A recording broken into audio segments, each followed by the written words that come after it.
കോന്നിയിൽ പോകുന്ന വഴി ആദ്യം നമ്മൾ കയറിയിട്ടുണ്ടായിരുന്ന മലനട ക്ഷേത്രത്തിലാട്ടോ. നമ്മൾ പോകുന്ന റൂട്ട് തന്നെയാണ് മലനട ക്ഷേത്രം ഉള്ളത്. ആദ്യമായിട്ടാട്ടോ ഞാൻ ഈ ഒരു അമ്പലത്തിൽ വരുന്നത്. ഒരുപാട് കേട്ടിട്ടുണ്ട് ഈ അമ്പലത്തെക്കുറിച്ചിട്ട്. ഇവിടുത്തെ ഉത്സവമൊക്കെ ഭയങ്കര ഫേമസ് ആണ്. ഒരുപാട് പ്രത്യേകതകളുള്ള അമ്പലമാട്ടോ. ദക്ഷിണേന്ത്യയിലെ ഒരേ ഒരു ദുര്യോധന ക്ഷേത്രമാണ് ഇതെന്നാണ് പറയപ്പെടുന്നത്. അതുപോലെ തന്നെ വിഗ്രഹമോ ശ്രീകോവിലോ ഒന്നും ഇല്ല കേട്ടോ. ഒരു തറ മാത്രമേ ഉള്ളൂ. അവിടെയാണ് പൂജാതി കർമ്മങ്ങളൊക്കെ ചെയ്യുന്നത്. അതിന് അതിൻ്റേതായ ഐതിഹ്യങ്ങളും കാര്യങ്ങളൊക്കെ ഉണ്ട്. അതുപോലെ കള്ള് നേർച്ചയെ നൽകുന്നൊരു അമ്പലമാട്ടോ. ഞങ്ങൾ നിൽക്കുമ്പോൾ തന്നെ കള്ള് പലരും നേർച്ചയൊക്കെ കൊടുക്കുകയും അവിടെയൊക്കെ ഇരിപ്പുണ്ടായിരുന്നു. ഒരു മലയുടെ മുകളിലായിട്ടാട്ടോ ഈ ഒരു അമ്പലം നിൽക്കുന്നത്. ചുറ്റും നിറയെ പാടങ്ങളാണ്. ഞങ്ങൾ കുറേ നേരം ഇവിടെ വന്നിരുന്നിട്ടുണ്ടായിരുന്നു. ഇവിടുന്ന് നോക്കുമ്പോഴത്തേക്ക് നമുക്ക് വിശാലമായിട്ട് പാടങ്ങളൊക്കെ കാണാം.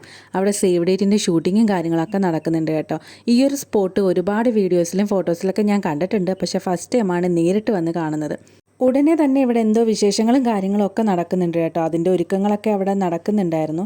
അങ്ങനെ കുറേ നേരം നമ്മൾ അവിടെ ഇരുന്നിട്ടുണ്ടായിരുന്നു. പക്ഷേ ഈ ഒരു സ്ഥലത്ത് നമ്മൾ വന്നിരുന്നാൽ സത്യം പറഞ്ഞാൽ പോകാനായിട്ടേ തോന്നത്തില്ല.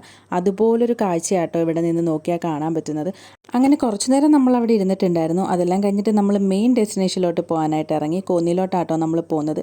ഊരാളി അപ്പൂപ്പൻകാവിലേക്ക്. ബാക്കി വീഡിയോ ഞാൻ പാർട്ടായിട്ട് ഇടുന്നതായിരിക്കും.